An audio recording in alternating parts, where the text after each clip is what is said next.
Fala pessoal, sejam bem-vindos! Começando mais um vídeo recheado de informações importantíssimas. Mas antes, inscreva-se agora mesmo no canal, deixe o seu like e compartilhe esse vídeo com o máximo de pessoas. Assim você vai estar me ajudando demais. Giro na tela e notícias a seguir.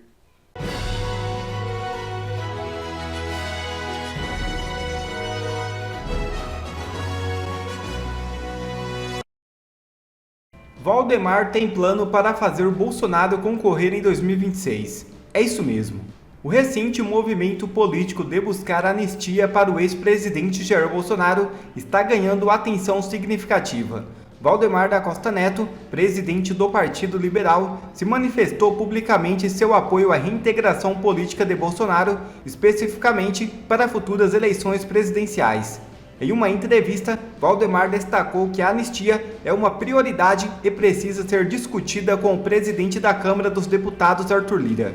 Essa estratégia de Valdemar ocorre no contexto de uma tentativa de ampliar a influência política do partido, especialmente em um cenário onde Bolsonaro é visto como uma figura central para a extrema-direita brasileira. As discussões políticas em torno desse tema envolvem tanto articulações com o Legislativo quanto interações com o Supremo Tribunal Federal. Para que a anistia de Bolsonaro ocorra, dois fatores principais precisam ser abordados: o trâmite do processo na Comissão de Constituição e Justiça e de Cidadania e a articulação política com o Supremo Tribunal Federal. Valdemar da Costa Neto indicou que a intenção é que Arthur Lira inicie conversações significativas acerca do tema, considerando a influência que ele pode ter no avanço desse procedimento legislativo. Além disso, existe uma proposta de diálogo direto com o STF, especialmente sobre as penalizações dos envolvidos nos eventos de 8 de janeiro. A redução das penas, que para alguns participantes foram de até 17 anos, é vista como uma possível moeda de troca ou uma demonstração de boa-fé nessa complexa negociação política. Mas e aí, pessoal, vocês acham que o PL Bolsonaro conseguirá reverter essa inelegibilidade? Deixe a sua opinião aqui nos comentários. E de olho no Senado em 2026, eleições de 2024 projetam fortes lideranças na direita. É isso mesmo. Encerradas as eleições municipais de 2024, a direita passa a focar nas eleições para o Senado em 2026. A meta é eleger pelo menos um senador em cada unidade da federação e, quem sabe, até 2 senadores. Há estados como Bahia, Maranhão, Piauí e Pernambuco que a missão é muito difícil. No entanto, a direita furou a bolha da esquerda em estados como Ceará, Rio Grande do Norte, Paraíba, Alagoas e Sergipe. Estados como Rio Grande do Sul, Santa Catarina, Paraná, São Paulo, Mato Grosso do Sul, Mato Grosso, Rondônia e Distrito Federal têm potencial para elegerem até 2 senadores. Alguns nomes que surgem fortes para o Senado em 2026 são Cristina Grêmio, Gustavo Gar, Éder Mauro, Marcelo Queiroga, Rodrigo Valadares, Capitão Alberto Neto, Marcos Rocha e Janaide Valcari. Lembrando que André Fernandes e Bruno Engler são outros nomes fortes que, no entanto, não terão idade para concorrer ao Senado em 2026. A direita vem forte para as próximas eleições e, com organização e estratégia, pode surpreender. Quem traz mais informações sobre as eleições municipais de 2024 é a Revista Oeste e também fala sobre o pedido de bolos de cassação de Tarcísio e inelegibilidade de Ricardo Nunes. Assistam. E horas depois da divulgação do resultado das eleições nesse domingo, Guilherme Boulos apresentou uma notícia-crime ao Tribunal Superior Eleitoral contra o governador de São Paulo, Tarcísio de Freitas, e o prefeito reeleito da capital, Ricardo Nunes. Ontem à tarde, numa coletiva, o governador declarou que o Serviço de Inteligência da Polícia Militar interceptou conversas de integrantes do primeiro comando da capital, PCC, orientando que determinadas pessoas votassem em Guilherme Boulos. Houve interceptação de conversas, e de orientações que eram emanadas de presídios por parte de uma facção criminosa, orientando determinadas pessoas em determinadas áreas a votar em determinados candidatos. Houve essa ação de inteligência, houve essa interceptação, agora isso não vai ter influência nenhuma nisso. Mas qual era o candidato que eles estavam orientando a votar? Qual era o candidato que eles orientavam a votar? Em São Paulo? Outros.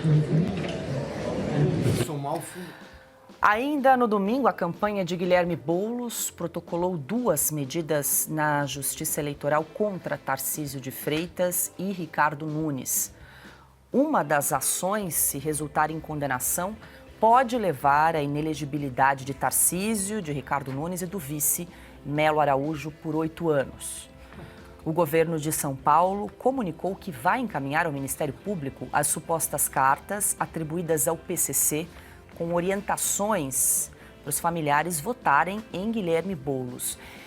Bom, Ana, deixa eu trazer porque essas cartas já foram publicadas pela imprensa, inclusive ontem à noite, já depois da declaração do governador Tarcísio de Freitas. Numa dessas mensagens publicadas aí pela imprensa, há a citação de que a facção não faz acordo com partidos políticos, mas que recomendaria então o voto no candidato do PSOL. O bilhete é finalizado com, abre aspas, agradecemos a atenção de todos, fecha aspas. E tem mais a citação de uma outra candidata, a Rosana Vale, que foi candidata a prefeita aqui na cidade de Santos, no estado de São Paulo, acabou perdendo, mas também havia uma orientação numa dessas cartas do PCC para que não votasse, então, em Rosana Vale, ela que foi candidata pelo PL à prefeitura de Santos. Bom, Paula, o brasileiro já conhece, né, aquela história dos diálogos cabulosos, né? A ligação do PT com a ligação que eu digo ideológica, né? Não estou nem afirmando ligação direta, mas a ligação ideológica aí do PT e seus satélites com essa turma, com a bandidagem, é conhecida. Nós ouvimos naquele áudio, né? Nos diálogos, né, com o PT, a gente tinha diálogos cabulosos, não era isso? Não foi isso que a gente ouviu? Agora, o governador Tarcísio está falando de um serviço de inteligência da polícia. Não é que ele esteja confabulando ou achando alguma coisa. Como governador de São Paulo, ele tem acesso a esses relatórios que vêm exatamente dos serviços de inteligência da polícia. Então, o que nós vamos assistir agora é mais uma tentativa de judicializar a política, porque estamos perdendo território. Acabamos de mostrar um segmento inteiro aí de Paulo Pimenta, Gleisi Hoffmann, Quaquá, aliás, né, Quaquá, Fufuca, é o Brasil. Quaquá, Alexandre Padilha, todos num momento de reclamação absoluta, que estamos perdendo o protagonismo, que o PT precisa parar de errar, que não fizemos aquilo que nós esperávamos. Ou seja, o diagnóstico já foi feito. E agora qual é a ação? Se nós não conseguimos vencer nas urnas, então vamos seguir a cartilha que eles vêm seguindo nos últimos anos. Vamos lá bater na porta do papai Alexandre de Moraes, do Barroso, do TSE. Olha, a gente está perdendo, eu não gostei do que eles falaram. Você pode tornar inelegível esse. Essa é a artimanha. É isso que vai acontecer. Agora, essa reclamação toda de todos eles para levar aos próximos passos do plano, que seja a vontade de tornar inelegível no estado de São Paulo, ou em qualquer outro estado, ou no Brasil, é sempre a mesma coisa. Precisamos tornar o meu oponente inelegível. De novo, Paulo, pequeno parênteses aqui. A mesma coisa aconteceu aqui nos Estados Unidos. Foi mais de 1 ano tentando tornar o ex-presidente Donald Trump inelegível, para que ele não concorresse agora. Não deu certo, porque aqui não tem uma Suprema Corte ativista e não tem um Tribunal Superior Eleitoral. Não existe isso aqui. Mas o modus operandi é o mesmo. A esquerda não gosta da agenda apresentada, que se comunica de maneira muito orgânica com o eleitor e que faz com que o eleitor vote numa agenda conservadora liberal. Então agora eu vou bater lá no judiciário para ver se torna essa gente inelegível porque, segundo o Quaquá, o PT precisa parar de errar. Bom, Silvia, só para a gente esclarecer aqui para quem nos acompanha, eu trouxe a informação então que Guilherme Boulos gastou quase 50 milhões de reais a mais nesta campanha e perdeu mais uma vez, mas segundo o TSE, a campanha de Boulos arrecadou 81 milhões, já foram gastos 57 milhões, quer dizer, a conta pode ser ainda maior, a diferença entre 2020 e 2024 com o mesmo resultado, ou seja, a derrota de Guilherme Boulos em São Paulo. Eu acho que esse é o dado, Paulo. É importante mostrar a cifra. Mais de 81 milhões de reais é o dinheiro que ele tem à mão para gastar. Ele tem que pagar despesas, né, da campanha dele. E mais da metade desse dinheiro foi do PT. O PT entregou de presente para o Boulos 81 milhões de reais para um candidato do PSOL, que, aliás, até ontem sequer podia receber dinheiro de empresas, né? Pois bem, 81 milhões de reais, uma campanha caríssima, muito mais cara do que a eleição anterior e com um desempenho sofrível. E aí, Augusto, deixa eu só trazer aqui mais uma informação, já que estamos falando aqui do candidato derrotado à Prefeitura de São Paulo, Guilherme Boulos, que repetiu o resultado do primeiro turno e foi o candidato a prefeito de São Paulo mais votado nos presídios da capital paulista, também no segundo turno. Ao todo, nas 14 sessões eleitorais instaladas em unidades prisionais, o candidato do PSOL recebeu aproximadamente 74% dos votos válidos em prisões, contra 26% do rival Ricardo Nunes. Atenderam ao PCC, quem controla as penitenciárias no Brasil. Alguma dúvida? E alguma dúvida sobre o apoio ao Boulos, a escolha, a opção pelo Boulos dos chefões das organizações criminosas? Mas é evidente. Esse resultado aí pode se juntar às provas aí em defesa do Tarcísio. O Tarcísio disse o óbvio. O PCC está infiltrado, ele tem autoridade, que tem um dos dois governadores, três, que combatem de fato as organizações criminosas. O Tarcísio, ele, em São Paulo e em vários lugares do Brasil, o PCC apoiou ostensivamente candidatos. Houve vários em pequenas cidades, cidades de médio porte, apoiadas pelo PCC. Isso é que deveria preocupar a justiça brasileira. Agora ele vai recorrer de novo à justiça eleitoral, é isso que ele pretende fazer? Então é o seguinte, o grande derrotado, um dos grandes derrotados, e a gente tem esquecido isso, nessas eleições foi o ministro Alexandre de Moraes. Está provado que o que ele fez nas eleições passadas, eleições de 2022, é que desestabilizaram politicamente o Brasil. Ele é um fator de insegurança eleitoral também.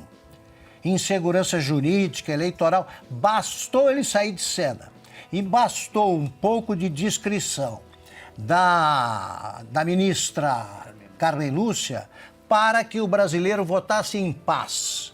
Não houve aquele negócio de suspender conta, isso aqui não pode dizer sobre certo candidato. Eu disse isso até. Não dá para fazer o que ele fez numa eleição presidencial, numa eleição que envolve mais de 5 mil municípios, como é a eleição de prefeitos do Brasil. O brasileiro votou em paz, tranquilamente, não tem um extremismo ali, ninguém quis a ditadura, e aí vem essa besta quadrada do Montanha, lá, o Paulo Pimenta, para dizer que foi a derrota dos golpistas de 8 de janeiro. Essa é uma anta, né? Os vitoriosos são os favoráveis à liberdade de imprensa, à liberdade de expressão, à democracia, ao convívio dos contrários. Os perdedores é que são os autoritários que sonham com o regime venezuelano, aqui que apoiam o Irã, que querem o fim de Israel. Esses são os derrotados. 18 horas e 56 minutos, já são mais de 92 mil telas nesta segunda-feira, porque a cidade de São Paulo bateu o recorde de abstenções no segundo turno. Na disputa entre Ricardo Nunes e Guilherme Boulos, o número de ausentes chegou a quase 3 milhões de pessoas, o que equivale a 31,5% dos eleitores aptos a votar. No segundo turno, Ricardo Nunes venceu em 54 das 57 zonas eleitorais da cidade. Em 20 dessas zonas, Pablo Marçal ganhou no primeiro turno e Guilherme Boulos tinha a expectativa de conquistar o voto do eleitor do empresário. No discurso da vitória, Ricardo Nunes agradeceu o apoio do governador Tarcísio de Freitas. Eu agradeço ao líder maior, sem o qual nós não teríamos esta vitória. O meu amigo, que me deu a mão na hora mais difícil, governador Tarcísio de Freitas.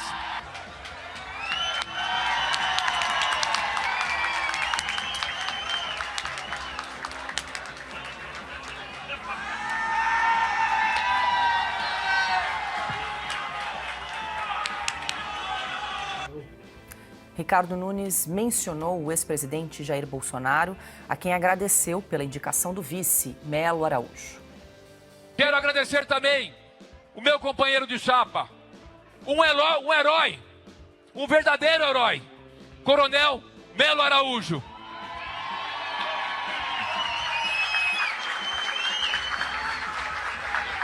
Obrigado, Coronel Melo Araújo. Uma indicação preciosa do presidente Bolsonaro. Eu tenho certeza que nós vamos trabalhar muito pela nossa cidade.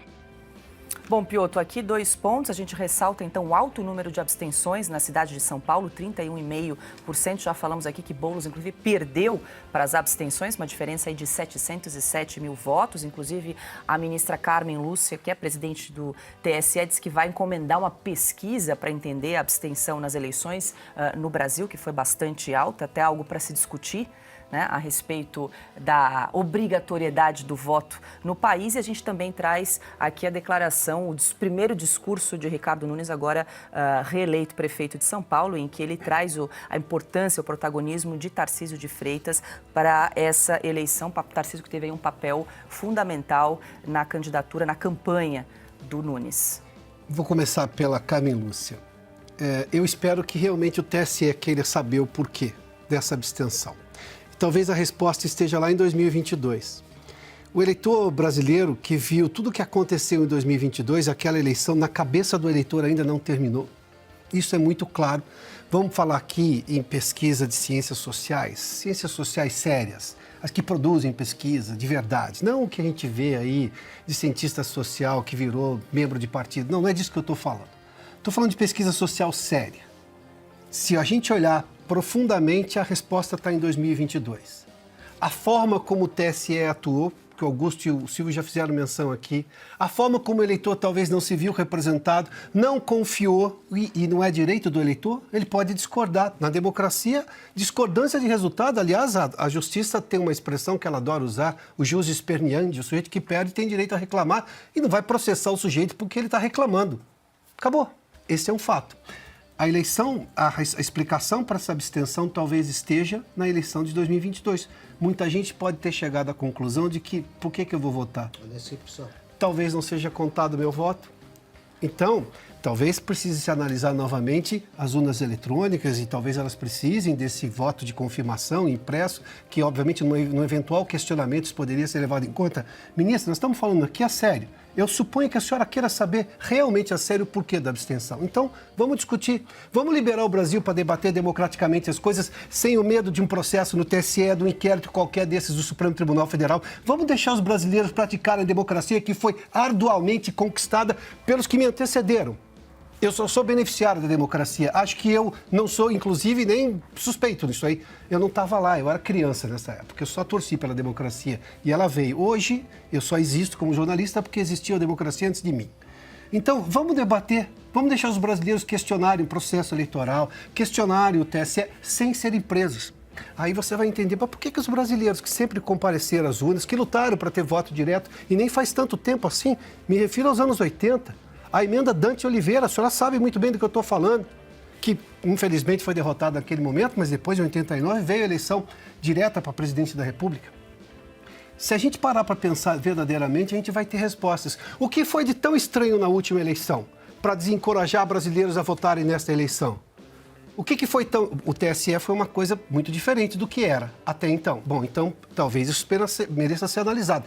Em ciência, você vê o que destoa para saber por que você teve um resultado diferente. É a coisa mais básica. Eu aprendi isso na 6ª série, com um professor de ciência. O que está destoando para ter um resultado diferente? Mistura duas cores, por que aconteceu? Mas por que essa saiu? Ah, isso aqui eu deixei mais tempo em algum lugar, no tubo de ensaio. Bom, isso destoa. Bom, primeiramente, então, se a discussão é séria, eu tenho por que confiar que a senhora está realmente querendo saber, até pelo seu comportamento mais discreto nessa eleição, destoando do TSE de 2022, então talvez a gente só precise da democracia e do debate livre para chegar a essa resposta, o que é muito bom. A segunda coisa, o Nunes deixou muito claro aí. Ele citou sim o Tarcísio, e isso é inequívoco que o Tarcísio se envolveu na campanha do Ricardo Nunes nessa reeleição, né? Podemos chamar de reeleição, porque ele já estava na chapa anteriormente, embora tenha sido o Covas o eleito, né? O Bruno Covas. Ele era vice naquele momento, assumiu depois da morte do Covas. E citou o Bolsonaro, veja só, o Bolsonaro indicou, ele falou uma indicação que é a realidade. O Coronel Melo Araújo é exatamente o vice. E como o prefeito tem muita coisa para resolver, inclusive politicamente, é o vice quem vai tocar muita coisa numa cidade que hoje precisa ainda resolver a questão da Cracolândia, a corrupção em boa parte, inclusive da administração, coisas que são denúncias, precisam ser apuradas, transporte público. Um vice que resolveu as questões do CEAGESP, conforme a gente sabe, essa história já é de conhecimento público, tende a fazer muita coisa. E é uma indicação do presidente Bolsonaro, que ele não deixou de dizer da forma como chamou de preciosa indicação do presidente Jair Bolsonaro. E, claro, rendendo as homenagens ao governador Tarcísio de Freitas, porque foi inequivocadamente o melhor e o maior apoio que ele teve nessa campanha. Quer ver mais conteúdos como esse? Então inscreva-se agora mesmo no canal e ative o sininho das notificações. Assim você não perde mais nenhum conteúdo que é postado aqui no canal.